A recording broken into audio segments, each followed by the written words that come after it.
All right, good morning, everybody. Good morning, everybody. The Sliwa Show, Thursday, October 31st, 8 a.m. on the dot. You see the steam coming up here? I had a couple people tell me, Slee, where's the steam? I got you guys. Basically, anytime before I start the show, I'm going to have a fresh cup of Joe that's ready to go. And you can just kind of see the steam that's coming up here, the steam that's coming up. We got a lot to get into. Should I start with Jared Allen? Should I start with Evan Mobley, Jared Allen, and Donovan Mitchell, or do you guys want me to start with something else? Is there something else that happened yesterday that you guys want me to start with? We got a lot to get into. Basically, this entire show, I think 97.3% of the show is obviously going to go to the Los Angeles Dodgers, who won their first World Series since 2020, but their first 162 game World Series since 1988. I got nothing. All you're going to really hear from me today is basically just giving credit where credit's due. There's a long laundry list, I think, where we can take today's episode and take today's show. Obviously, I know there's a lot of Dodger fans that are a part of this channel. As I built the Laker channel, it's just natural that there's a lot of Dodger fans that are here as well. We're going to spend a lot of time on it. Not just them winning the World Series, what this means for the future of the Los Angeles Dodgers, how once you get that one monkey off your back, what does that mean moving forward? The fact that it's Shohei Ohtani and Yoshinobu Yamamoto's first year with the Dodgers, Dave Roberts, the amount of credit that he should get in this World Series win, the run Freddie Freeman was on, Walker Buehler closing out the game yesterday in Game 5 of the World Series was literally the last bullet that they had. And how symbolic is it that it's Walker Buehler that did it? So we're going to get into all that. I do have some stuff, a couple things on the Yankees as well. I think World Series, the MVP or the World Series odds for next year have already came out. No surprise here. The Dodgers will be the favorites to win it next year. No team has repeated since I want to say 2000 when the Yankees did it. I think it was 2000 that the Yankees did it. So Dodgers obviously set up for the future, but more importantly, right now is talking about what the Dodgers were able to accomplish yesterday. So I appreciate you guys hanging out, whether you're watching this live or you're watching this recorded. This is the Sliwa Show. The show is on Monday through Friday, starting at 8 a.m. We go for about an hour, and I got a couple Laker things at the end I'll throw in as well. All right, it's over. And the best team in Major League Baseball, a team that, everybody kind of thought coming into the season, yep, it's going to be the Los Angeles Dodgers. No question about it. How are the Dodgers not going to win the World Series? What a kind of odd road that the Dodgers took to get here. But last night, for at least me, and again, I think I could speak to this a little bit different of a perspective because I'm watching these games. You guys know this. I don't have a dog in the fight. The team that I root for is a team that was out in the first round to the Los Angeles Dodgers. I thought last night validated the Dodgers' success over the last 10 years because anytime you want to mention something about the Los Angeles Dodgers, you have to stop and you have to hesitate and you say, yeah, I understand that. I mean, the owner of the Dodgers saying this is the golden era of Dodgers baseball. I don't know. Is it the golden era of Dodgers baseball? You've had this much success, but isn't the ultimate goal to try to stack as many World Series as you possibly can with the resources, with how smart the front office is, with the unlimited amount of money, with the postseason success, as in they get to the postseason, but they don't have that success. I don't know if that's the golden era of Dodgers baseball until you win a World Series. However you want to view 2020, that's not enough. However you want to look at 2020, even if you say, I saw Gavin Lux have some quotes out there that he was upset over the years that Dodgers weren't given enough credit for winning the one in 2020. You could still put that thing to the side. Even if you gave them credit for that World Series and saying you treat that like every other World Series, winning one World Series for this Dodgers organization for how good they've been, and basically they're a lock to make the playoffs literally every single year and virtually a lock to win the NL West, it has come short in the postseason. You can't say that anymore about the Los Angeles Dodgers. You can't. They won the 162-game World Series. that golden era of Dodgers baseball that the ownership is trying to sell you on, they don't need to sell you on it anymore. There's a very, very interesting quote that I read this morning. Um, the Mark Walter, the owner, part of the Guggenheim Group that owns the Los Angeles Dodgers, when they were pitching Shohei Ohtani, he basically said what they've accomplished so far is a failure. And Shohei, that was a big selling point for him because Shohei said, "Wait a minute here, you guys have accomplished all this, and this is not enough. That this is what you're viewing it as a failure." So the Dodgers might tell you one thing, but ownership certainly was looking at this franchise and this organization and saying, yeah, this just isn't enough for what they set out to do, what their goals are, the resources that they put towards it. Now you can call this the golden era of Dodgers baseball. Now there doesn't have to be any ifs. Now there doesn't have to be, well, they came up short here. Now there doesn't have to be, yeah, but in 2020 there was only 60 games. All of that you can put to the side. The Dodgers earned it. The Dodgers, whether they were the favorites coming into the postseason, whether they weren't, the team wasn't perfect. They didn't have the perfect pitching staff. They had many games where they had to work with their bullpen. Freeman was struggling in the first couple of rounds because of a really hobbled ankle. Miguel Rojas was taken out of the lineup because of injuries as well. Go down the list. Shohei Ohtani, basically games 3, 4, and 5 in the World Series was an absolute shell of himself. That wasn't Shohei Ohtani. We all know that. And it was going to take a number of different players to come through. It was going to take a pitcher like Walker Buehler, which I'll get into in a little bit, that nobody really thought he had anything left. And, I think when you saw Walker Buehler, at least for me, the last 3-4 months, anytime it said Walker Buehler, it's like, all right, well, that's not the Walker Buehler. That's just the Walker Buehler by name. But by the end, it was the Walker Buehler of, no, this is what I do. I'm clutch in big-time situations. I want the baseball in big-time moments.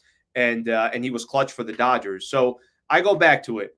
You can say, as of right now, if you're a Los Angeles Dodger fan, baseball runs through LA until it doesn't. What I mean by that is they are an organization that has an incredible amount of success. One thing was missing. You got to go get that World Series. You got to make it happen in 162 games. You just got Shohei Ohtani. There really is no excuses for the Dodgers, and they did it. So now there really is nothing left for the Dodgers other than just stacking on top of whatever they've accomplished. And in my opinion, and I'm going to get into, there's the betting favorites for next season and what it looks like and what are the top 5 teams to come through. I think the Dodgers only become much more dangerous because they got this first one. I think they become so much more. I think that this team, as we kind of look at the next couple of years and the fact that they got the first one, it is no question about it. No question about it. It is a team that's going to be reckoned with here for years to come.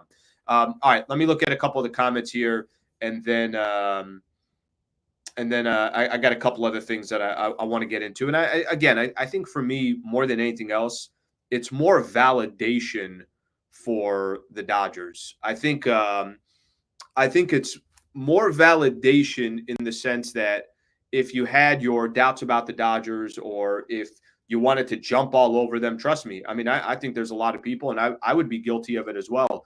If the Dodgers did not win the World Series this year, it's very easy to come back and say it's the same old Dodgers. When Dodgers were down 2-1 to the Padres, it was very easy to sit back and say, yeah, it's the same old Dodgers. This is what they do. They win. They kill it in the regular season, but come postseason, they always come up short. That's all gone. There's nothing now that anybody can say, and I don't really care, what's your fan base or who you're rooting for, any of that stuff. Got to give credit where credit's due. And the Dodgers, they earn that credit. They have that credit. And, when I say this, I do believe it. Baseball runs through LA until it doesn't. Right now, there was a time where it was the Yankees. There was a time where it was the Red Sox. There was a time where it was the San Francisco Giants. Right now, it's the Dodgers. And the Dodgers, what's unique about them is they're still set up for success for years to come. You expect them to be in the playoffs every single year. And what they do from here, we'll obviously find out. All right, let's see what we got here. All right, Dub T says, what an absolutely unforgettable season. Top it off, blew the swag off those damn Yankees. How we feeling now? Those two Yankee fans that jinxed their team by the insane antics. Go blue.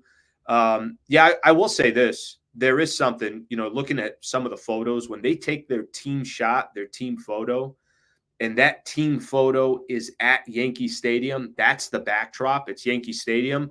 That's pretty damn powerful in itself as well. Couple more here. Let's see. Let's see. All right, somebody here already saying you need automated balls and strikes. All right, maybe that will come one time.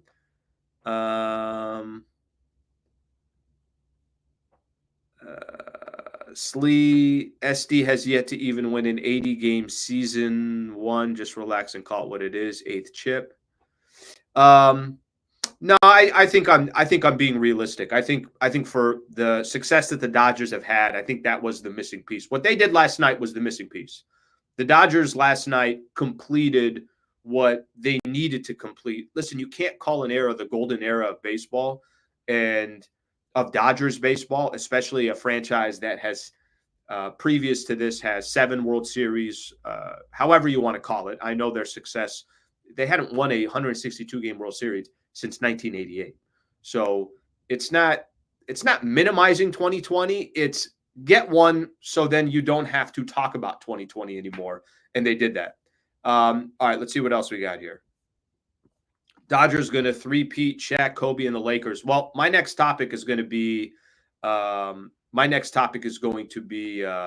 about next year and the betting favorites for next season. And again, I'm going to kind of go through this because I do think it's important to talk about. When you get the one, it feels like, even for Shaq and Kobe, if you guys want to use Shaq and Kobe as an example, you're going to tell me after they won their first one. Remember, they came back in 2000. They came back against the Blazers. They were down 16 in the fourth quarter. Kobe throws the lob to Shaq. Once they got one, it's like, all right, everything now runs through the Lakers, and it was probably a lot easier to get 2 and 3. And this might clearly be the case for the Dodgers. I don't know. Obviously, anything can happen once you get to the postseason, but this Dodgers team was as good as it gets when it comes to that. By the way, you know what else was? 2020 narrative died yesterday. I agree with you. That's it. It's kind of one of those. It's kind of one of those things where, yeah, that's not going to be talked about anymore. It's not going to be talked about anymore, and no reason for it to be talked about because they got their championship or because they got their World Series in 2024. All right, let's see what else we got here. Job done. Yankees crying in their pot roast. I was listening. I said, let's actually do this here real quick. So much going on. And I haven't even taken a sip of my coffee. Kind of lying. It's my second coffee. It's not like it's the first coffee. It's the second coffee here. I will say this about the Yankee side of things. A lot's going to be made of the Yankees losing Game 5 and Aaron Judge, that 5th inning where you have 3 errors and Aaron Judge doesn't catch. You can call it a routine fly ball. Garrett Cole not covering first. Even if the Yankees won that game, I really do believe the Dodgers were going to win this series. Last night's game was actually a perfect example of the Dodgers, at least this postseason. Kind of never out of a game. Whether they're down, even Game 4 when they lost, they made it a game. It was 5-4, and then it was 6-4, and then, okay, Yankees went off. They did what they did. Padres Game 3 in San Diego, they were down 6-1. They made a game with 6-5. You don't always win those games, but there's this kind of, my God, this team just won't go away. Okay. Dodgers come all the way back. They tie at 5 apiece. They get clutch hits. Freddie, Freeman, Teoscar Hernandez hits the double. They tie it at 5. Yankees come back the following inning or a couple innings, whenever it was, in 6-5. Okay, well, you think for a second, you could breathe a kind of a sigh of relief. Kike with a base hit. There's always pressure. Tommy Edman gets the infield single. There's always pressure, and it doesn't have to be Shohei, Mookie, and Freddie, even though and Teoscar, even though those guys are going to come through. But the Dodgers just always kept pressure on all these other teams. All right, let's see what else we got here. The Yankees really thought they were going to make history. Yeah, when I was doing the show yesterday, I was talking about the way the Dodgers were set up.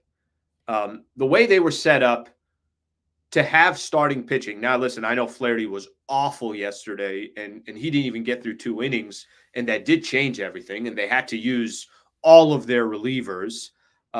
Just kind of wacky the way the game went. But for a team to come back down 3-0, I don't think it was going to be that Yankees team. They just had too many flaws. Literally, they just had too many flaws.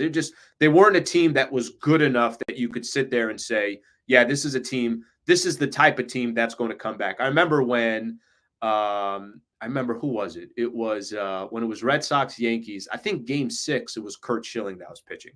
So they had, they had their aces. They had their best still to come, and the Yankees certainly didn't. All right, let's see what else we have here, and then I got a couple other topics I want to get into. Let's see what we have. Lakers don't have Dodgers management to make great moves. There we go. Yamamoto closed it out in Game 6 if they lose. He owns the Yankees. Yeah, that's the thing. Like they were also set up with Yamamoto. What was worrisome is, if you're a Dodger fan, you're seeing Walker Buehler come in. That portion of it, it's like, all right, well, what if this doesn't work out? And I'm sure if you're a Yankee fan out there and you're going into the 9th and they're bringing Walker Buehler in, can you just get a couple guys on base and see what happens? Who the hell are they going to after Walker Buehler? I don't know. Is Kike coming in? Who are they going to use? There's nobody left. There were some baller quotes from Walker Buehler yesterday. Let me actually just do Walker Buehler here right now, because I think it was so fitting yesterday. And I'll ask Dodger fans to do this again. I try to be very honest when I'm doing my show. I'm not going to know Dodger history the way you're going to know Dodger history. But as somebody who's watched the Dodgers and covered them for the last 4 years, obviously, if I'm watching my team, I always got an eye on the Dodgers because they're always winning the division. I thought it was so fitting, so Hollywood, that Walker Buehler closed out the World Series clincher for the Los Angeles Dodgers yesterday on 1-day rest. Here's a guy. I'm going to read these quotes yesterday that I saw. Okay. Walker Buehler, I just talked to him and I said, I'll be down there if you need me. That was in the 6th inning. He tells Dave Roberts, hey, I'm just going to go down to the bullpen. If you need me at all, let me know and I'll just start warming up. I remember even they showed Walker Buehler during the game. They showed him out in the bullpen. It's like, why is he over there? And then even the broadcasters were like, yeah, but you're not going to go to Walker Buehler, are you? Here's what Dave Roberts said. 7th inning, he just said that he's going to be available. For Walker to want the ball in that situation, I saw him in the 5th inning walking down to the bullpen with his glove and that look in his eye. Okay? That's what Freddie Freeman said. That, Roberts said, was our last bullet. Again, I'll say this again. Walker Buehler said, I feel like I'm supposed to be in those spots. That's kind of all I care about. It makes kind of the regular season worth it for me. Talking about, obviously getting that opportunity in the big time moments. If I asked you, how are you going to remember Walker Buehler 3 months ago? This is what I think most Dodger fans would say. Most Dodger fans would say, man, that guy was so clutch for the Dodgers in big time situations, and was really, even Clayton Kershaw's Hall of Fame career. If I'm in a Game 7 and I'm picking between Clayton Kershaw and Walker Buehler, this isn't even a conversation. I'm giving the ball to Walker Buehler. That's how clutch Walker Buehler was. That's how good he was coming up through the farm system of the Dodgers and instantly becoming not just, hey, that's a pretty good pitcher. No, the ace of the Los Angeles Dodgers. Goes through 2 Tommy John surgeries. During the season, leaves the club to kind of go get some work done on himself, probably more mentally than it was physically. And getting ready to go to the postseason, and nobody, and maybe I'm wrong here, maybe there's a lot of Dodger fans, and you guys can chime in here, um, and you be honest about it. Did you have faith in Walker Buehler coming into the playoffs? I mean, he's your third starter. You're basically saying, listen, can we just get a couple innings out of this guy? You were relying on Walker Buehler not because he was great, not because he was still great, not because of his stuff. You were relying on Walker Buehler because you had absolutely no choice. And Walker Buehler not only did what he did in the postseason for the Los Angeles Dodgers, not only did what he did in the World Series for the Dodgers, but Walker Buehler closed out the ninth inning at Yankee Stadium to win a World Series for the Los Angeles Dodgers, stamping this golden era of Dodgers baseball that ownership group has been trying to sell everybody. This golden era of Dodgers baseball that the Dodgers have been so desperate to add that final piece to. That's incredible stuff.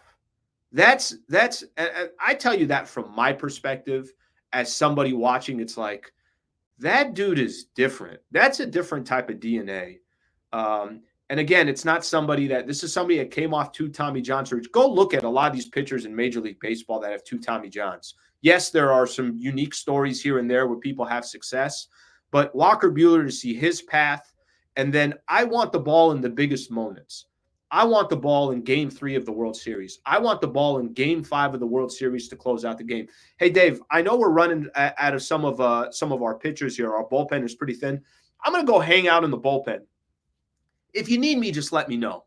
That's one of the more baller things that I've seen in sports. And again, his path, his history with the Dodgers, the amount of time that he was gone for, and then for it to close out. If that may very well be the final pitch that Walker Buehler throws for the Los Angeles Dodgers. And isn't it fitting that it was him? I just, sometimes you have kind of storybook endings. Maybe even for some people, Walker Buehler isn't even the story. Maybe there's too many other storylines that you want to talk about. But for me, watching that game, I could not stop. I'm kind of trying to comprehend. What do you mean Walker Buehler is going to come in the ninth? The guy just pitched. He just pitched a couple of days ago. He's coming off 1 day rest. Walker Buehler is going to get the ball in the ninth, and the final out is Walker Buehler on the mound. It's one of the more iconic moments in Dodgers history. I mean, Walker Buehler, you can go look at all the great Dodger pitchers that they've had, but you can't get too far down the road before you start mentioning Walker Buehler and his contributions to that organization and his DNA of being that clutch in those situations. That's my observations. By the way, I was reading an article this morning. Mets eye Walker Buehler as key free agent to enhance pitching staff. You know what else Walker Buehler just did for himself? He's about to get paid.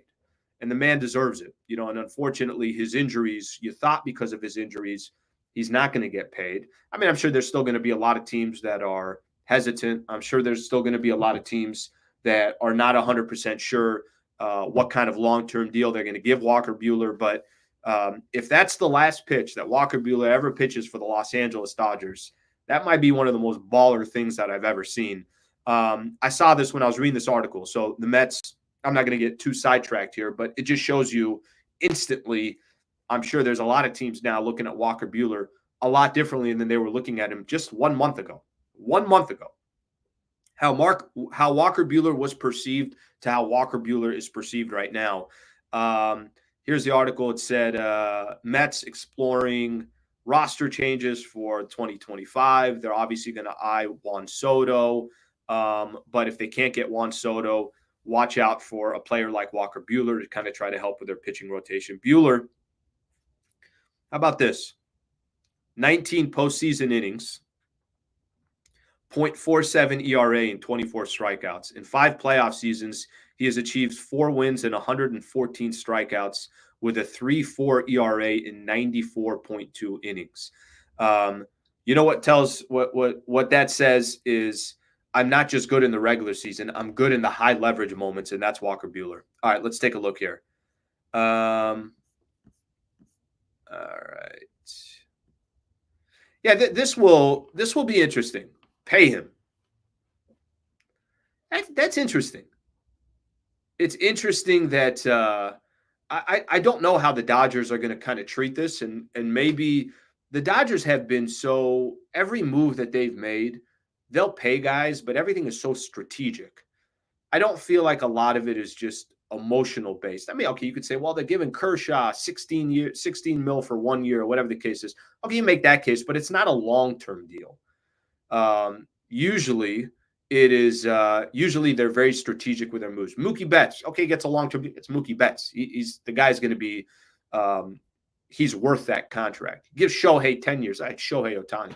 Yamamoto, you could say, okay, well, it's taking a risk on Yamamoto. He's only 26. The guy hasn't even walked into his prime yet. And a lot of these pitchers don't get paid until a little bit later in their career, and they're still getting, 8 years or 9 years or whatever the case is.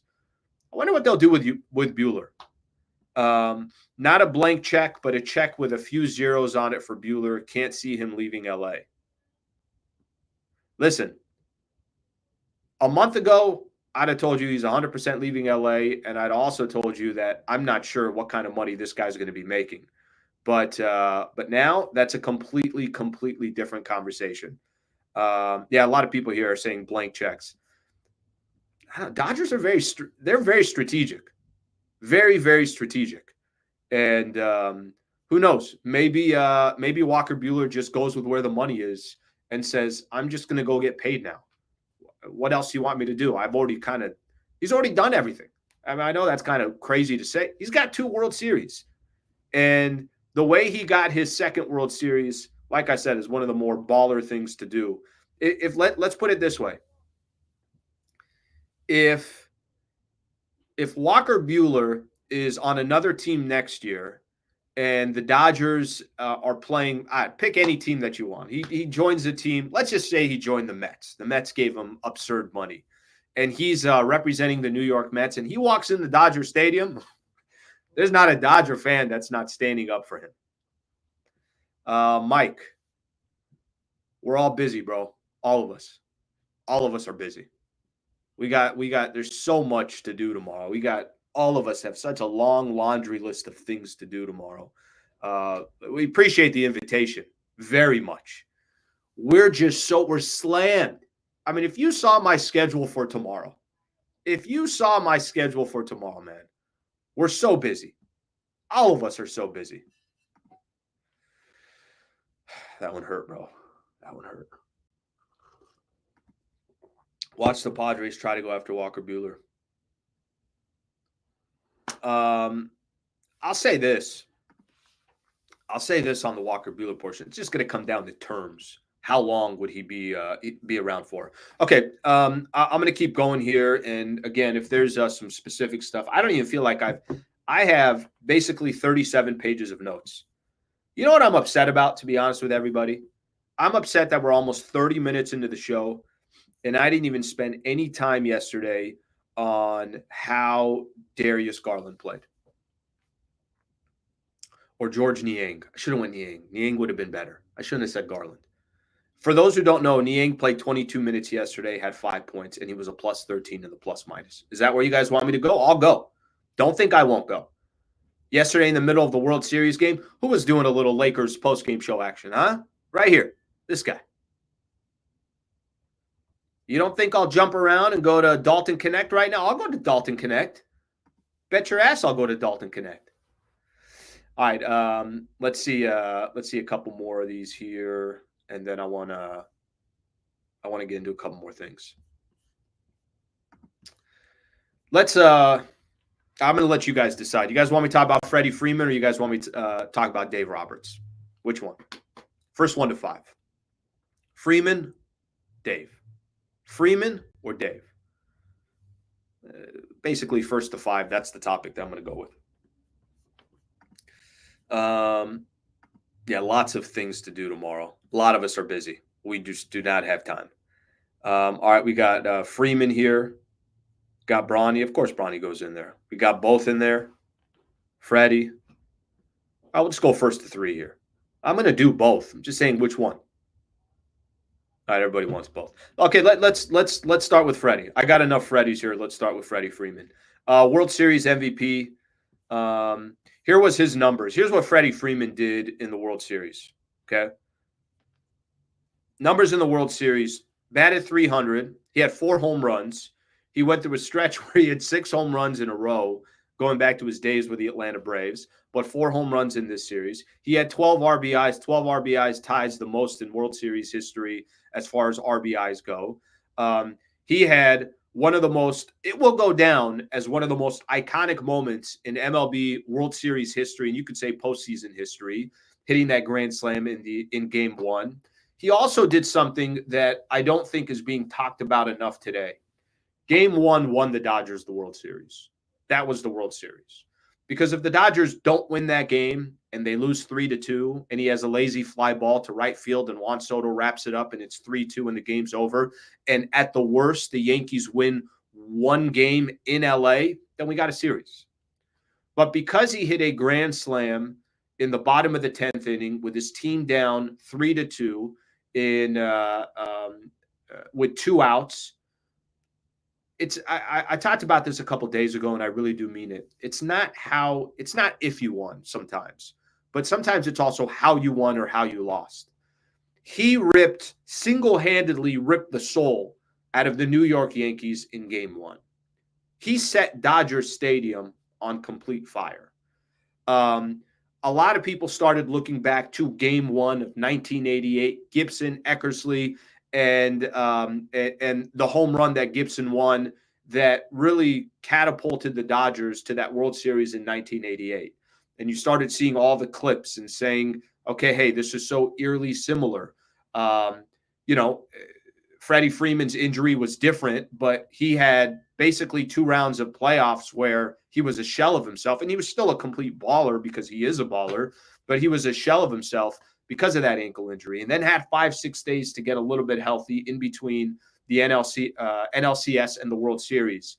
But he is the World Series MVP, and it's not like he just had that moment in game 1, where I think game 1 was the World Series, but he also had a moment last night. He also had 3 more home runs after that grand slam.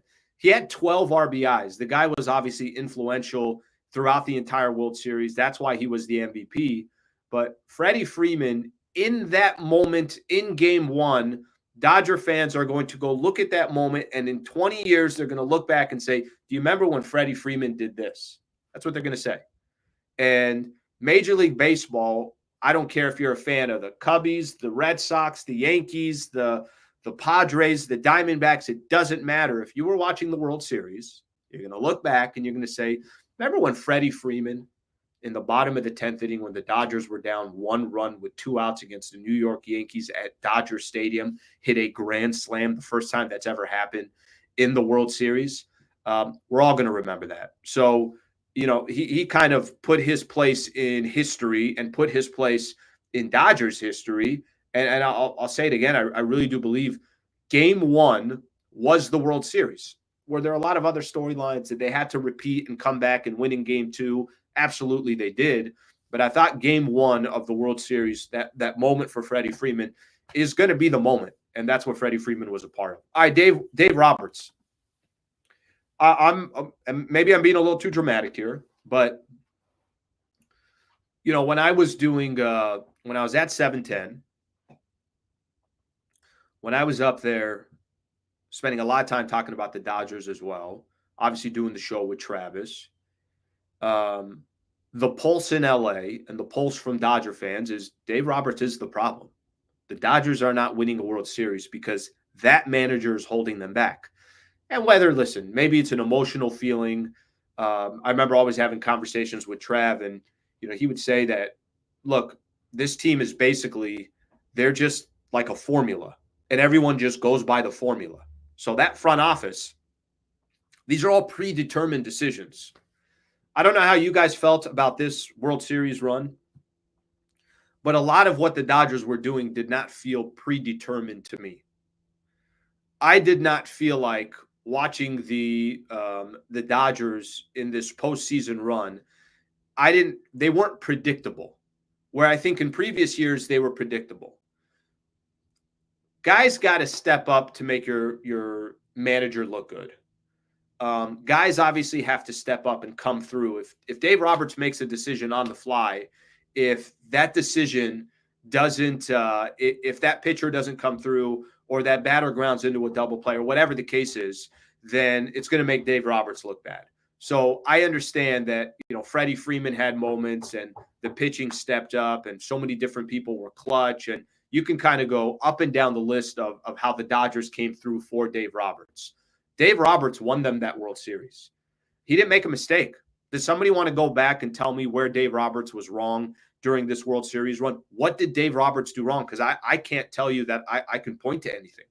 I thought Dave Roberts had moments where he made a decision. Okay, Miguel Rojas can't go. He was giving Tommy Edman opportunities, and Tommy Edman was coming through for him. Tommy Edman, at one point, was batting cleanup.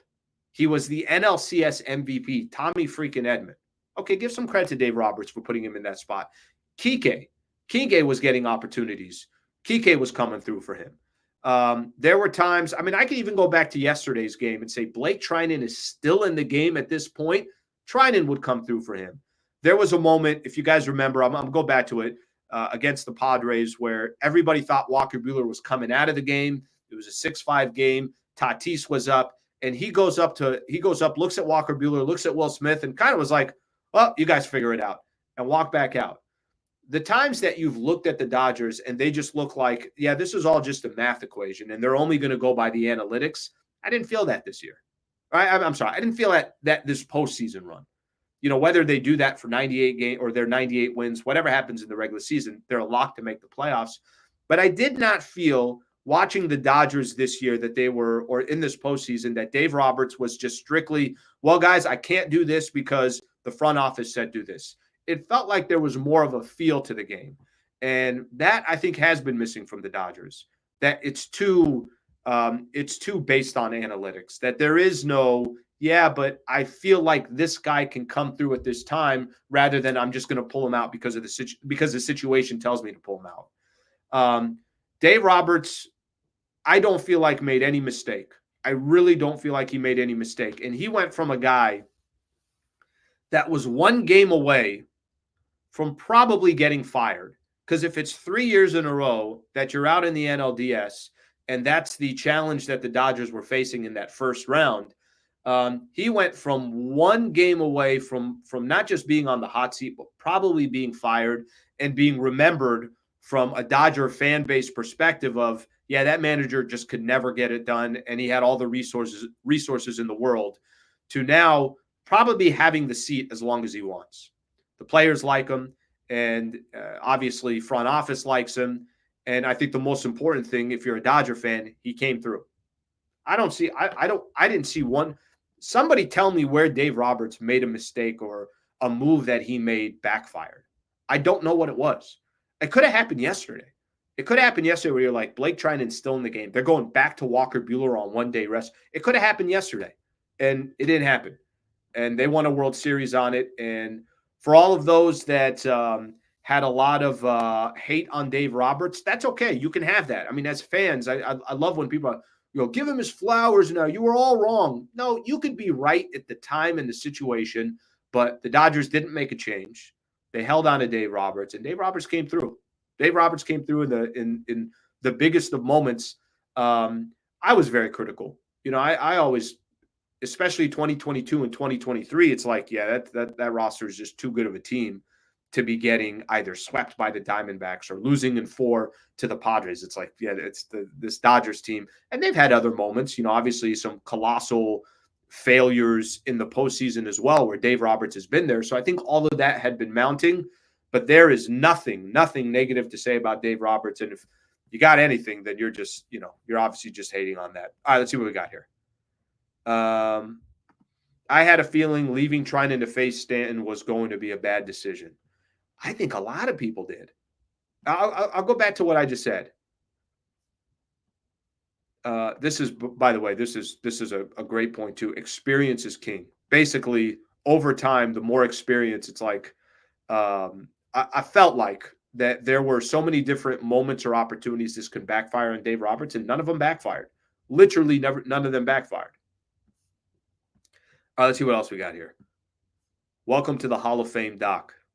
Yeah, he does have the, I think, highest winning percentage in the regular season. So now you lob 2 World Series on top of that. It's completely different. It changes the game.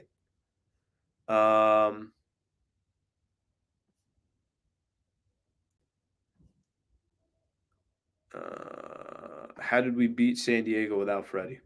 I think that actually kind of tells everything about the Dodgers this year. It tells everything about the Dodgers because every series it was a little bit different. Different guys were coming through. I was thinking about this yesterday, this morning, whenever it was. I think that the run for the Dodgers, the run that they had, this is the way the Dodgers should be remembered. I don't think you should look at the Yankees and just say, "Oh, well, they collapsed." No, the Dodgers beat them. I think the Dodgers and the Padres series, which goes 5 games, kind of a nail biter in Game 5. And I know, a lot of Padre fans feel this way. Padre fans like, "Oh my gosh, that could have been us." I mean, if we'd have just beat the Dodgers, I don't think the Padres were mature enough or experienced enough to beat the Dodgers. They probably had the same. They had enough talent to beat the Dodgers, but they weren't mature enough and experienced enough to beat the Dodgers. They're not more mature and experienced than Mookie or Freddie, Freeman. Dave Roberts, obviously being in this situation as many times as he has. You got a lot of World Series champions in Los Angeles, not as experienced as Jack Flaherty's been around for a long time. Walker Buehler, obviously, there's another name. You got Clayton Kershaw hanging around in there. Blake Trine. You got a lot of guys that have been in these predicaments and situations before. So the Dodgers, even if the competition against the Padres was even, they were more experienced. And again, I use the word mature because I think it's the right word to use. That was the difference of them beating the Padres. I thought against the Mets, they were just better. They're just a better team than the Mets. And I thought against the Yankees, they played mistake-free baseball while the Yankees were all over the place. That's ugly baseball. Yankees, there was a lot of times in this series it was just bad baseball. Poor running mistakes on base. Obviously, the errors that they had in Game 5, not coming through in clutch situations, leaving guys in scoring position. Dodgers, they're so talented. If you just leave them a little bit of life, they will jump all over you. And that's exactly what they did. Last night was a perfect example of it. You gave the Dodgers just a little bit of life, and the next thing you know, it's 5-3. And then a little bit more life, it's 5-5.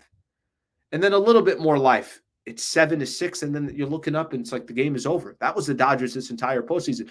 No one should say, I mean, I have this as one of my topics here. Oh, man, I didn't even freaking put my topic on. Are you kidding me, Slee? Oh, Jesus, Slee. No, I'll have to take that out. One of my topics that I had here was the Yankees collapse. Yankees, that 5th inning will be remembered forever in New York. I think I told you guys this. I will listen to, as much as I'll listen to Dodger kind of commentary and post game and everything else, I listen to the other side as well. I'm curious. I always want to know, okay, what's the other side think? What's this? You guys can only imagine what Yankee fans are feeling this morning. That 5th inning, it looked like a spring training game.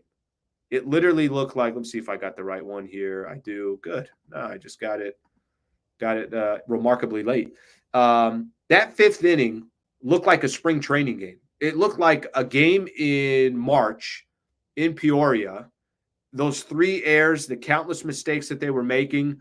But I don't think, nobody should look at, a lot of the Yankee fans and a lot of the Yankee commentary was talking about their collapse. Dodgers were going to beat them either way. They were. It's just how the Yankees lost, and it's how obviously they went down. But what the Yankees, it wasn't a recipe for winning. Everything was. I'm listening to some of their post game. It's like, well, if only Freddie Freeman didn't hit that grand slam. If only they came through with the bases loaded in Game 2. If only Judge makes that catch. If only Cole covers first. Dodgers found ways to win all postseason, and the Yankees didn't. What's the sign of a good team? A team that find ways to win. And what's the sign of a bad team? A team that find ways to lose. And the Dodgers obviously found ways to win. Okay, betting favorites for next season. I'm going to show you guys this real quick. I don't even need to. Do I need to? I'll share it with you guys. I will share it together. Sharing is caring here. All right, here are the odds for next year. Take a quick look at this. So the odds next year to win a World Series, 2025 World Series odds. Dodgers plus 400, Yankees plus 700, Braves plus 750, Philadelphia at plus 1,000, and then the Baltimore Orioles round up the top 5 plus 1,100. Dodgers, Yankees, Braves, Phillies, and the Baltimore Orioles. You know what's going to make this Dodgers team even more dangerous? And I think this kind of goes with all of sports. I think this happens very often in sports. I gave you guys a little bit of that Kobe and Shaq analogy when the Lakers got their first one, just how much more dangerous they were going to be. Shohei's going to be pitching next year. All right, that's interesting. Shohei didn't even have any impact in the World Series. And I'm not trying to diminish Shohei Ohtani because I know how just having him at the plate, but Shohei was not Shohei Ohtani, and Shohei also wasn't healthy. Shohei's going to be pitching and hitting next year. Glasnow is going to be back. Another year for Yamamoto. You're going to get more of these youngsters that are coming back, coming off some of their injuries. Look, maybe they're going to have more injuries, whatever the case is. Dodgers, in my opinion, are now playing. This is where the Dodgers, and I've had this conversation before, a couple of buddies of mine, that they're going to be most dangerous if they just get that one World Series out of the way, and that's no longer the conversation or the talking point. And if they're no longer in a position where it's all about, hey, you know what, they just can't come through in the postseason. Hey, you know what, they just can't come through in the playoffs. Hey, you know what, they choked again or whatever the case. If they get that part out of the way, and they did that in Shohei Ohtani's first year, this is where they're going to become their most dangerous. They're playing with house money now. I know people can say, no, they're not playing with house money. They're always going to be expected to win a World Series. Okay, let's say they don't win a World Series for the next 3 years. You're still going to say they won in 2020 and they won in 2024. Let's say they don't win a World Series in the next 5 years, but they win one in 2029. Again, I'm just making stuff up. That's 3 World Series in 10 years. They're playing with house money. From this point on, they have put themselves in a very, very dangerous position. It's going to be easier for them moving forward. It's going to be easier for them to do it again. It'll be easier because that pressure that used to be on Mookie Betts and Freddie Freeman, what's the pressure now? That's gone. That pressure that used to be on Shohei Ohtani I know it's his first year with the Dodgers, but the guy's never played in a playoff game. That pressure of Yamamoto not knowing what the postseason tastes like. That pressure of not Glasnow now actually coming back and saying, well, I want to contribute to a World Series. And I know he did in the regular season, but he didn't get a chance to do it in the postseason. There's no pressure on these guys. What's the pressure on Dave Roberts if they don't win next year? They're always going to be expected to win or one of the favorites, but baseball is baseball. They will now be their most dangerous because they got their World Series. The only thing left now is, will you become an iconic franchise or a team based off of what you do over the next 3 to 5 years? When I say iconic, I mean, will this team go as one of those teams that say, remember the Yankees that won 3 World Series in a row? Remember the Giants that got 3 in 6 years? Remember put whatever team that you want there. That's really going to be the question now. The question is going to be, how much can you stack on top of what you've already accomplished? All right.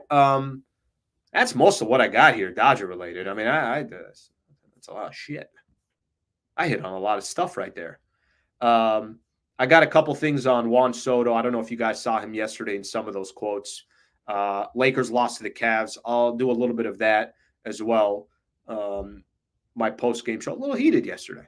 I was a little heated yesterday. I didn't like the effort from the Lakers. And then I got some crazy – the NFL is just absolute king. I want to read you guys some ratings from Game 3 of the World Series compared to Monday Night Football against the Steelers and the Giants. I'll do that in a second as well. Let's take a look at some of your comments here.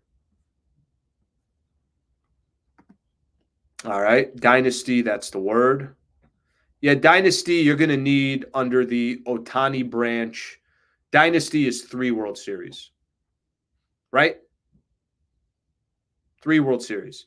And I don't even know how far you want to go back to, 2020. I think it's almost, you can start it now. The Ohtani era started in 2024. So I think it's the Ohtani era that you're really paying attention to.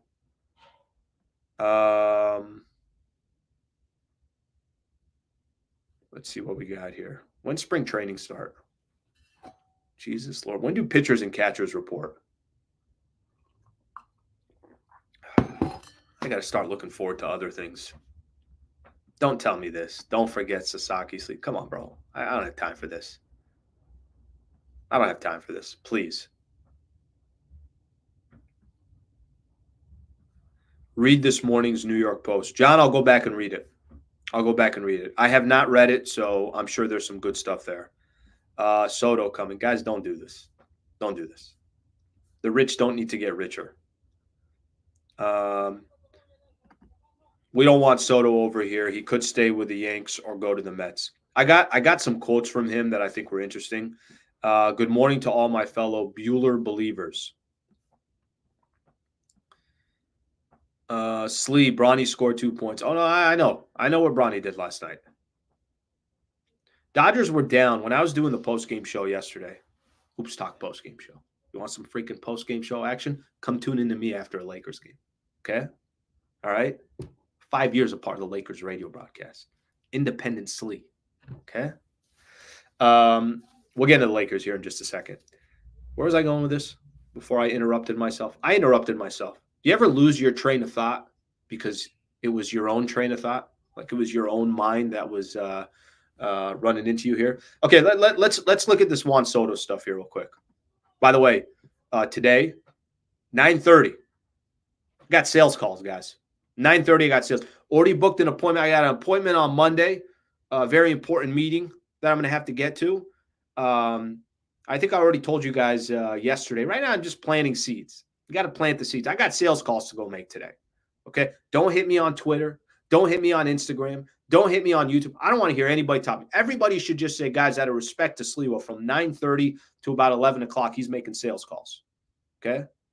Have time for any of this shit.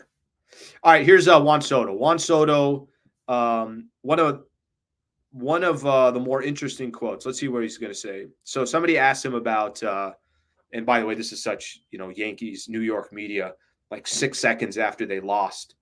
Soto, you staying with the Yankees? He says it's going to be exciting. It's going to be a good experience. I think every player in the big league wants to experience this, so it's exciting to see how it's going to be. He's talking about obviously his free agency. All right, let me see what he ends up saying. I'm really happy with the city, talking about New York, with the team. But at the end of the day, we will see. We're going to look at every situation, every offer that we get. I don't know what teams want to come after me, but definitely I'll be open to listen to every single team. I don't have any doors closed or anything like that. So we're going to be available for all 30 teams. Here's basically what Juan Soto said yesterday. So, guys, I'm about to get paid. And I want to make sure that every team out there thinks that they can pay me. Only so the actual teams that I'm actually going to sign for have to pay me more. That's basically what Juan Soto said. Juan Soto is not going to pick any team that you want. He's not going to the Rockies, okay? Juan Soto is not going to Miami. Go play for the Marlins. Juan Soto is not going to Tampa. There's a few markets, the Yankees, the Mets. I've heard some stuff about maybe Toronto gets in the bidding war for that. Here's the reason why I don't think he's coming to the Dodgers or coming out here. I know the Giants have continued to just basically throw money at everybody and nobody's taking their money. I don't think he's coming to the West Coast. The vibe that a lot of people got when he was out here in San Diego was he wanted to be out on the East Coast. So I think he's going to stay in the East Coast. But basically when he says, I'm available for all 30 teams, all he's trying to say is, yeah, whatever, make as many offers as you guys want. There's 3-4 teams that I'm actually going to pick from, probably on the East Coast, probably staying with one of the two teams in New York if I had to make a bet on it. But he's just basically saying, just throw that money around there and we'll figure it out. We'll figure it out. New York media, you got to love it. By the way, I get it. You got to ask that question because I don't know if they have these exit interviews and he's going to talk in front of them. There's a good chance that this is going to be the last time that they get to talk in front of him. All right, let's see some of the comments here. My guess is Soto stays in New York. The question is which team, which squad? Cohen to the Mets, I mean, that guy will pay. I think that's going to be, I think to me, the biggest question is going to be which squad he goes to in New York. Soto is very well trained by Boris on what to say. His answers last night were so scripted. They were. But they were 100% scripted and mission accomplished. If the idea for Juan Soto is, guys, I'm trying to get as much money as possible, and I'm still going to be in a big market, and I'm still going to give myself a chance to win. I mean, Soto was in – look at Soto so far in his career. He's 26 years old. He won a World Series with the Nationals, okay? Was a big part of the Padres' run to the NLCS against the Phillies, and then was back in the World Series with the New York Yankees 2 years later. I mean, Juan Soto is 26 years old, arguably the best player in baseball, the best bat in baseball, one of the best bats, obviously Shohei, Aaron Judge, go down the list, but he's one of the best bats in baseball. He's only 26 years old. He has crazy playoff experience already. He's already won a World Series, and he's been to another World Series and kind of in a crushing defeat. Sources say Soto wants to go back to the Padres. That's the winning formula. He had success in San Diego. I mean, you can say whatever you want, but he had great success in San Diego, and he was good in San Diego. I didn't like the quote Scott Boras had about basically saying, hey, Peter Seidler, the owner that passed away for the San Diego Padres, that really has kind of changed the entire landscape for San Diego as far as Padres baseball. I hated him using Peter Seidler in his pitch of saying that Seidler would have paid him and he would have stayed in San Diego. I don't know how much I want to hear that when the guy passed away. I hope he's not using that as leverage, but he probably is because that's what Scott Boras does. Okay. I saved some of this. I saved some of this Laker stuff. I just do it right now. What's tomorrow? Friday. Lakers got Toronto tomorrow. I'll just say this, and tomorrow I'll be a little bit more in depth about the Lakers. And if you guys got some thoughts or comments, go ahead and throw it in here. But let me just say this about the Lakers yesterday. A loss to the Cavs, the world's not going to end. Here's the problem. They got pushed around yesterday. They got thrown around by the Cavs. Yesterday was a very discouraging loss if you're a Lakers fan. Lose by 24. Never in the game. They start the game up 4-0. And then by the time the first quarter is done, they're down 42-23. They're down 19. I didn't like the way the Lakers lost. The way they lost that game, they basically got pushed around. They were hitting the chin, and they're just like, hey, we want no problems. We want no issues. Yesterday was a really ugly, ugly loss. So after we got excited about the Lakers winning their first 3 games, they lose a close one to the Phoenix Suns. I think made some mental mistakes. All right, give Phoenix the credit. They got their asses kicked by the Cavs yesterday. All right, maybe the Cavs are a good team. They're 5-0. If OKC won yesterday, and I haven't looked at the standings, then they're one of 2 teams, the only 2 teams left that are undefeated. But yesterday was really ugly. Anthony Davis was more of him just kind of on the ground, not aggressive at all. The Lakers bench looks awful. Other than Dalton Connect, they're really getting no contributions off the bench. Austin Reeves, every time I watched him, it looked like Donovan Mitchell was scoring on him. They allow players. You pick. Evan Mobley had 25 and 5. Jared Allen had 20 and 17. Just dominated the paint. Lakers, no size, no reinforcements down there. Darius Garland looked like he was just walking to the rim and layup after layup, left hand, right hand, kicking it out to Karis LeVert. Donovan Mitchell doing whatever he was. I don't know what the hell Lakers were yesterday, but that was awful basketball. It was ugly basketball. Like I said, it's the best way they could put it. They get pushed around. Sometimes you just, you want to give another team credit and give Cavs credit, right? They played good basketball, but there are moments where you just sit back and you're like, Yeah, that's not good basketball. That's not a good trade. Yeah, that's not the excuses kind of start rolling in and everything else. Yesterday was just ugly basketball. Yeah, I might have been one of 9 people that was watching because everybody else was watching the World Series, but I'm one of 9. Okay, 80-2 is still coming. Izzy, are we going to do this the whole time, all year? All year. He said 10-0, and then he was like 9-1. Now he's 8-2 in the first 10 games. Come on, Izzy. All right, let's see what else we have here. Cavs are very good though. Yeah, but you can't get your ass kicked like that, and you can't get pumped. My problem was the Lakers were getting pumped. It wasn't that they got the L; it was how they got the L. It wasn't that you lose a game. Okay, the world's not going to end. You lose a game and give credit to the other team. All good, no problem. But it's how the Lakers lost, and it's how they just looked lifeless, and that they couldn't get a defensive stop if their life depended on it. Incredibly, incredibly annoying. I'll do more Lakers stuff yesterday. Dodgers win the World Series. It was tough to squeeze in some topics about George Niang, who, by the way, people don't know about Niang yesterday. Played 22 minutes, 2 of 4 from the field, 5 points and a plus 13 in the plus minus. I'm just saying if those who didn't get a chance to see it yesterday, I got you covered. Dean Wade, who's in the starting lineup for the Cleveland Cavaliers, I don't know if you guys saw this or not. He had 8 points yesterday, plus 11 in the plus minus. So I don't want anybody now telling me Al didn't give me any information on yesterday's game. Last thing that I'm going to get into here real quick, and this just kind of shows back to the World Series here for a quick second. This is so insane to me. It shouldn't be insane. When they say NFL is king, there's a reason why they say NFL is king. Look how ridiculous this stat is. They don't have the ratings yet for – I don't think they have Game 4 yet. They definitely don't have Game 5 yet. Maybe it comes out today. I'm not sure.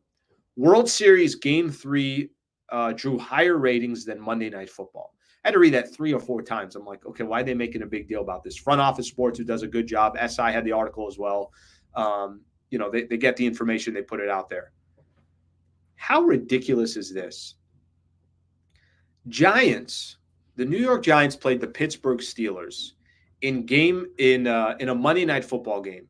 The Steelers, by the way, 6-2. The Giants 2-6.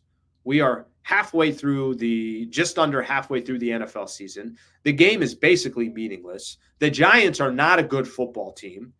And that game drew an average of 13.4 million views on ESPN and ABC. This is the Monday Night Football game in Week 8 of the NFL, drew 13.4 million people. And baseball was kind of trying to make a big deal about this. Like, well, we outrated the Monday Night Football game. It's the World Series. It's Yankee Stadium. It's Dodgers. If I told the commissioner of Major League Baseball, go ahead, write the script that you want for the World Series. What's going to get you the highest ratings? He's going to say, can we go ahead and get the Los Angeles market versus the New York market? Can we get Juan Soto and Aaron Judge and Garrett Cole and Shohei Ohtani and Mookie Betts and Freddie Freeman and Yoshinobu Yamamoto? Can we get all these players and these 2 historic franchises in these 2 historic parks for Game 3? And they beat them 13.6 million to 13.4 million. What the hell? Is the NFL just you couldn't have paid me any amount of dollars to watch the Giants and the Steelers on Monday Night Football. You couldn't have paid me. Yet 13.4 million people, they almost outdrew Game 3. And this was like a big deal. It's like, hey, did you see the World Series? They beat Monday Night Football in Week 8 of the NFL. That is so insane. But that's the king right there. The king is the NFL. All right, a couple more of these, and then we're going to get out of here. You want to crown their asses? Crown them. But we let them off the hook. I don't know what that's regarding. Cavs shot like 80% in the first quarter. Actually, 77%. I shouldn't know that, but I do know it. I take notes, guys. I take notes during the game. We didn't seem to be able to match force to force. Cavs ran us. No question about that. Cavs 100% ran the Lakers. All right, you've got sales calls. You're right. I do have sales calls. I got to get out of here. All right, let me see. Last one here. As long as it's not a reoccurring thing, it's not a big deal. Loss. These games happen every year, even championship teams. Yeah, we'll see.